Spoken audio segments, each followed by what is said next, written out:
కొన్ని చట్టాలు state government చట్టాలు సెంట్రల్ గవర్నమెంట్ చేస్తుంది. అక్కడ ప్రాబ్లం వచ్చింది. ఫర్ ఎగ్జాంపుల్ మనము అగ్రికల్చర్ యాక్ట్ తీసుకుందాం. అగ్రికల్చరల్ చట్టాలు 3 చట్టాలు చేసింది కదా.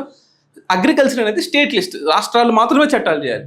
కానీ అన్ని రాష్ట్రాల్లో ఉన్న ప్రాబ్లమ్స్ అన్నింటినీ నేను కవర్ చేస్తాను అని బీజేపీ గవర్నమెంట్ చట్టాలు చేసింది. సో అప్పుడు అపోజిషన్ అన్నీ కూడా యూనిట్ అయిపోయి బీజేపీ చేసింది తప్పు అని వేలెత్తి చూపించాయి. అఫ్ కోర్స్ బీజేపీ దాన్ని విత్డ్రా చేసుకుంది.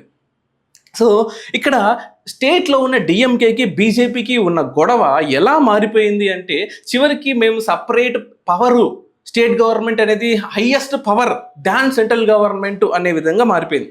ఫర్ ఎగ్జాంపుల్ నీట్ ఇష్యూ తీసుకుందాం, లేకపోతే డీలిమిటేషన్ ఇష్యూ తీసుకుందాం, లేకపోతే హిందీ 3 లాంగ్వేజెస్ ఫామ్లో తీసుకుందాం, లేకపోతే గవర్నర్ ఇష్యూ తీసుకుందాం, లేకపోతే అన్న డిఎంకే బీజేపీ ఒక్కసారిగా కలిసిపోయి వారంలోనే ఈ గొడవలన్నీ జరిగిపోతున్నాయి.